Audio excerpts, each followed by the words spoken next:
स्वागत है आपका आपके चैनल में। नाम है क्विक स्मार्ट टिप्स। आप हमसे जुड़े रहें, बने रहें और हम लोग उस पे कुछ ना कुछ आपके लिए स्मार्ट टिप्स लाते रहेंगे। आज का जो टॉपिक है वो है क्लॉज 44 और फॉर्म 3CD में कैसे कॉम्पोजिशन वेंडर या कम जिसको या कॉम्पोजिट वेंडर बल्क में हम लोग खोजें। बिकॉज अभी इसका ये क्लॉज 44 बहुत ही कॉम्प्लेक्स हो रखा है और उसमें काफ़ी सारे लोगों को परेशानी आ रही है कि कॉम्पोजिशन वेंडर आखिर आइडेंटिफाई कैसे किया जाए बल्क में। एक एक करके तो करना पॉसिबल है, बट और ऑडिटर को उसको कैसे सेटिस्फाई किया जाए, इवन अपने बॉस को कैसे प्रेजेंट किया जाए। चलिए देखते हैं। और जैसे आपके पास, और ये टॉपिक आज हम लोग 30 तारीख खत्म होने के बाद 1 अक्टूबर को कर रहे हैं, क्योंकि अभी अभी ऐसे आपको पता होगा कि इनकम टैक्स का due that means tax audit का ड्यू डेट जो है एक्सटेंड हो गया है। पहले 30 सितंबर था, अभी वो एक्सटेंड होके 7 अक्टूबर हो गया। पहले हम लोग उसको वेरीफाई कर लेते हैं कि ये न्यूज़ जो है वो सही है या फेक है। देखिए, ये इनकम टैक्स का पोर्टल है। यहाँ पर सर्कुलर नंबर 19/2022 2022 आया हुआ है। Extension of time limit for filing of various reports of audit for the assessment year 2022-23। एक बार इसे ओपन करके देखते हैं इसमें क्या है। देखिए, ये सर्कुलर नंबर 19/2022 है और इसमें हेडलाइन वही है, समरी। तो समरी इसका ये है कि टैक्स ऑडिट का डेट एक्सटेंड हो गया है। और टैक्स ऑडिट का डेट एक्सटेंड कब तक हुआ है? 7 अक्टूबर 2022। मीन 7 दिन की मोहलत दी गई है। और इसमें का बहुत लोगों का जो है आज फाइलिंग नहीं हो पाया है, क्योंकि उसमें उनको ग्लिचेस आए हैं, काफ़ी बहुत सारे एरर आए हैं और वो कुछ लोग का डेटा भी रेडी नहीं हो पाया, अगर कुछ लोग ऑडिटर ने सर्टिफाई नहीं किया। जिन लोगों को क्लॉज 44 में इस पर्टिकुलर कंपोजिशन वेंडर के कारण इश्यू आया है, चलिए उनका प्रॉब्लम हम लोग सॉल्व करते हैं। वापस चलते हैं अपने इस प्रेजेंटेशन में। जस्ट फास्ट समरी कि क्लॉज 44 का रिक्वायरमेंट क्या है। क्लॉज 44 का रिक्वायरमेंट है कि जितने भी हम लोग एक परचेज करते हैं, एक्सपेंडिचर करते हैं, उसका ब्रेकअप देना है purchase from the registered vendor under GST and non registered vendor under GST. और फर्दर अगर रजिस्टर्ड वेंडर है तो उसका ब्रेकअप देना है कि विद जो एग्जेम्प्ट गुड्स था जो आपने रजिस्टर्ड वेंडर से खरीदे हों या आपने कॉम्पोजिशन वेंडर से खरीदो। तो कॉम्पोजिशन वेंडर भी रजिस्टर्ड होते हैं, बट वो टैक्स नहीं लगाते हैं, वो टैक्स नहीं लगा सकते हैं वो, बट वो बिकॉज वो गवर्नमेंट को नॉमिनल रेट पे टैक्स पे करके पे आउट कर देते हैं। और जो बैलेंस जो बच जाता है इन दोनों के बाद, वो अदर कैटेगरी में है। बट तो ये तीनों कैटेगरी रजिस्टर्ड वेंडर के अंदर ही देना है, और जो उसके बाद जो आ जाएगा वो नॉन रजिस्टर्ड आ जाएगा। ऑडिटर लोग इसका ब्रेकअप जो है नॉन रजिस्टर्ड का सेपरेट मांग रहे हैं, इवन अदर्स रजिस्टर्ड का सेपरेट मांग रहे हैं, कॉम्पोजिशन का सेपरेट मांग रहे हैं, सबका एनेक्सर टाइप का बना के मांग रहे हैं। तो चलिए कॉम्पोजिशन वेंडर पे हम लोग ध्यान देते हैं कि इसका हम लोग कैसे दे सकते हैं। बहुत लोगों को परेशानी आ रही है कि उनके पास फैसिलिटीज नहीं है, सोर्स नहीं है कि इसको हम लोग कैसे प्रॉपर तरीके से प्रेजेंट कर सकते हैं या डॉक्यूमेंटेशन कर सकते हैं। तो आइए जानते हैं इसके लिए क्या सॉल्यूशन है आइडेंटिफाई करने के लिए। पहला जो तरीका है वो अपना जीएसटी पोर्टल खुद ही प्रोवाइड करता है। जैसा कि आप देख रहे हैं, पहला ऑप्शन जीएसटी का पोर्टल है, gst.gov.in। दूसरा जो सॉल्यूशन है वो एएसपी प्रोवाइडर्स हैं, जो जिनको, बट ये जो बिग प्रोवाइडर्स हैं, जैसे मैंने यहाँ पे नाम ले रखा है कि पीएमजी का, उनका जीएसटी कंप्लायंस है, इनका सॉफ्टवेयर है। ईवाई का डीजी जीएसटी का सॉफ्टवेयर है, और भी बहुत सारी कंपनीज का सॉफ्टवेयर है, तो जिनका आपको एनुअल सब्सक्रिप्शन लेना पड़ता है। बट अभी हम लोग कहाँ हैं, हम लोग अभी ड्यू डेट एक्सटेंड हो गई है या लास्ट डे में स्ट्रगल कर रहे थे, और हमारे पास बहुत सारे जो मेरे फ्रेंड हैं, मेरे दोस्त हैं और इवन कलीग्स हैं, तो व्हाट्सएप ग्रुप में इनका बहुत सारा क्वेरी आते रहता है कि सर हम लोग कैसे करें, हमारे पास नहीं है। तो उनके लिए एक सॉल्यूशन है जो खोज पा सकता हूँ मैं खोज मैंने देखा है। तो चलिए पहले एक एक डिसाइड करते हैं कि पहला जो ईवाई का जो पहला जो जीएसटी पोर्टल का है, और उससे करेंगे तो क्या होगा। जो जीएसटी पोर्टल है वो भी ये प्रोवाइड करता है कि आप कंपोजिशन वेंडर को अलग से सेपरेटली आइडेंटिफाई कर सकते हैं, बट उनके उसके लिए आपको एक एक करके यहाँ पर ऑप्ट इन सेलेक्ट करना पड़ेगा और जीएसटी नंबर में आपको उसका सेलेक्ट करना पड़ेगा। फिर एवरी टाइम आपको उसका व्हाट यू कॉल कैरेक्टर जो इमेज आ रहा है वो फिल करना पड़ेगा। फिर सर्च में डालिएगा तो वो बताएगा कि वो जीएसटी नंबर जीएसटी रजिस्टर्ड है या नहीं है। सो एक तो अगर जीएसटी रजिस्टर्ड है तो आप उसका स्क्रीनशॉट रख लीजिए, फिर दूसरा चेक कीजिए, फिर तीसरा चेक कीजिए। बट सपोज कीजिए आपके पास 400 नंबर है, 500 नंबर है, और अगर आप ग्रुप कंपनीज में हो तो आपके पास 1000 भी हो सकते हैं। चलिए कम से कम 300-400 तो सभी के पास है। तो अगर 400 कर करके एक एक करके चेक करने बैठेंगे और सबका स्क्रीनशॉट रखेंगे तो वो पूरा डॉक्यूमेंटेशन तो इशू आएगा और उसमें कॉन्फिडेंस भी नहीं आएगा।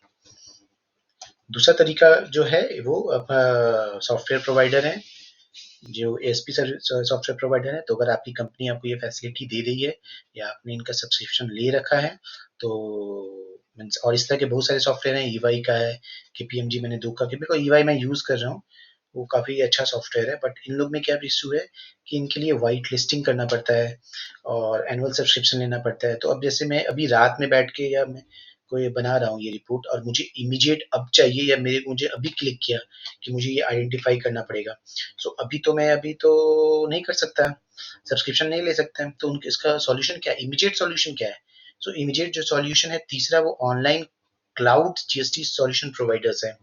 तो उसमें से जो एक सर्विस प्रोवाइडर है वो ऑक्टा क्लाउड सर्विस प्रोवाइडर है। इसका जो लिंक है वो cloud.octagst.com है। और काफी लोग मुझसे पूछे, मैंने इससे पहले भी इनका रेफरेंस दिया था डैशबोर्ड के लिए। सो पब्लिक मुझसे मतलब दोस्त मुझसे पूछते हैं या पब्लिक भी व्हाट्सएप भी करे, सर आपने उनका किया, आपने उनका कुछ प्रमोट कर रहे हो या कुछ ये आपका है या कुछ रिलेशन का है? तो ये ऐसा कुछ भी नहीं है, मैं इसको कोई प्रमोट नहीं कर रहा हूँ। मैं ऑनलाइन चेक करते रहता हूँ कि क्या फैसिलिटीज अवेलेबल है और इसमें ये मुझे काफ़ी अच्छा लगता है। पर्सनली मैं इसको कभी-कभी यूज़ भी करता हूँ, कभी-कभी अपने ऑफिस के लिए दूसरे आईडी से, ऑफिशियल आईडी से। So it's a very good software which जो मुझे लगता है कि हाँ ओपन एंड है, इमीडिएट अगर मुझे कुछ चाहिए तो मैं इसमें जाके ट्राई करता हूँ। तो इसी ट्रायल का ही नतीजा है कि मुझे ये पता चला है जो मैं आज आप लोग के साथ शेयर कर रहा हूँ। सो ये प्रॉब्लम जो है आपका जीएसटी कॉम्पोजिशन वेंडर कहाँ सॉल्व हो सकता है, ये देखिए जीएसटीएन वेरिफिकेशन रिपोर्ट से। सो एक काम करते हैं, हम लोग चलते हैं सीधा डायरेक्टली लाइव इसी पोर्टल पे और देखते हैं ये कैसा है।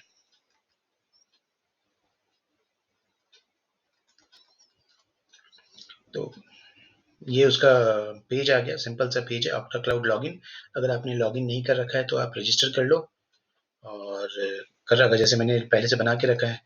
सपोज आपको रजिस्टर करना है तो आप क्या कीजिएगा, नेम डालना है, ईमेल आईडी डालना है, मोबाइल नंबर डालना है, कंफर्म पासवर्ड डालना है, बस रजिस्टर ओके कर दीजिए, आपका एक रजिस्ट्रेशन हो जाएगा। ठीक है, बट मैंने रजिस्ट्रेशन कर रखा है तो चलिए सीधा लॉगिन करते हैं। तो कैप्चा डाल के लॉगिन। तो देखिए ये वेलकम पेज आ गया और इसमें काफ़ी सारी फैसिलिटीज़ हैं। बट अभी जो हम जिस पे फोकस कर रहे हैं वो जीएसटीएन वेरिफिकेशन रिपोर्ट पर है। सो ये जो है ये काफ़ी सारी चीज़ के लिए आ सकता है। जीएसटी का मतलब स्टेटस बताएगा, कौन एक्टिव है, कौन डीएक्टिव है, किस डेट से डीएक्टिव है। बट अभी जो हमारा रिक्वायरमेंट है कॉम्पोजिशन है, तो चलिए पहले देखते हैं कि अगर जनरेट कैसे होता है। तो सिंपली इसमें कुछ नहीं करना, यहाँ पे एक आपका छोटा स्मॉल बॉक्स बना हुआ है, उसमें आपका जितना भी जीएसटी नंबर है उसको पहले एक्सेल में डाल दीजिए और फिर वहां से कॉपी करके इसमें पेस्ट कर दीजिए। पेस्ट करके सिंपली वहां पे सबमिट कर दीजिए तो आपका वो रिपोर्ट आ जाएगा। अब देखिए कि आपका रिपोर्ट वो कैसा आएगा, किस तरीके का वो रिपोर्ट होगा।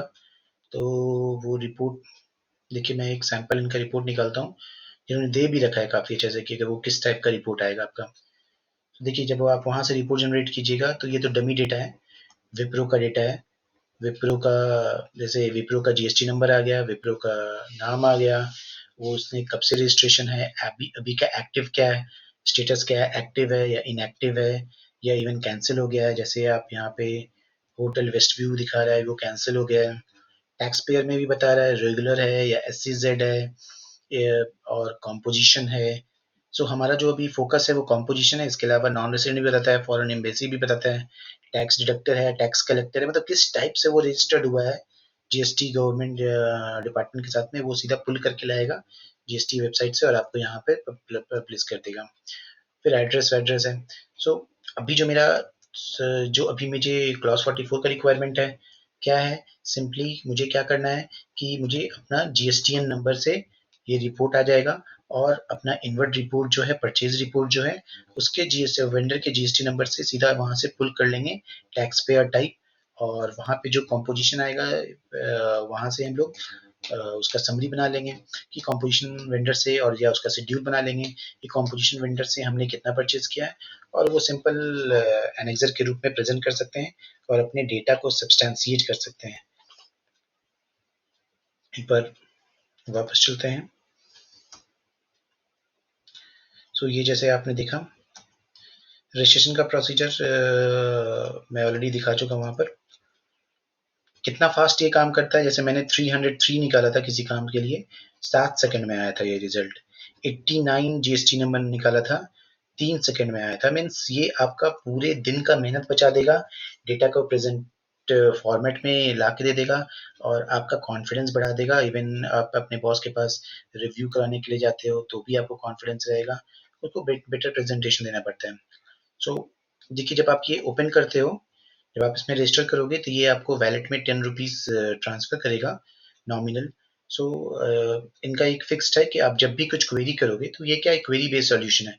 जब भी आप क्वेरी करोगे तो हर जीएसटी नंबर के लिए वो 50 पैसा चार्ज करेगा। तो सपोज अगर मेरे को 10 जीएसटी का या 20 जीएसटी का क्वेरी करना है तो वो मुझसे 10 रुपये डिडक्ट करेगा। बट ये 10 रुपये में वो मेरा 20 जीएसटी का अगर आपको डालना है तो हाफ एन आवर मान के चलो कि हाफ एन आवर तो डालना ही पड़ेगा जीएसटी पोर्टल पे। और उसके बाद भी आपका एक्सेल में कोई रिपोर्ट नहीं आ रहा जहाँ से आप वी लुकअप ले लोगे, बट ये आपको करके दे रहा है। तो ये सब चीज़ के लिए काफ़ी किफ़ायती भी है और इफिशियंट है, मोर देन इफिशियंट। सो जहाँ पे हम लोग इस चैनल में जो भी बात करते हैं वो क्विक होना चाहिए और स्मार्ट होना चाहिए, तो इस पे ही हमारा ध्यान रहता है। इसके हिसाब से ये सॉल्यूशन मुझे फिट लगता है, इसलिए मैंने आपको शेयर किया है। उम्मीद है कि आपको ये मतलब आप जब इसको यूज़ करके देखो, आपके लिए काफ़ी यूज़फुल होगा और आपको डेटा को काफ़ी काफ़ी सब्सटैंशिएट करेगा। सो अगर ये आपको पसंद आए तो आप हमारे चैनल को सब्सक्राइब कीजिए, लाइक कीजिए, और इवन आपको कुछ अगर फर्दर इसमें कुछ क्लैरिफिकेशन चाहिए तो आप या डिस्कशन करना चाहते हो तो प्लीज़ कमेंट कीजिए। जितनी भी मैं कोशिश करूँगा कि आपको रिप्लाई कर सकूँ। सो थैंक यू एवरीवन, और जुड़े रहिए हम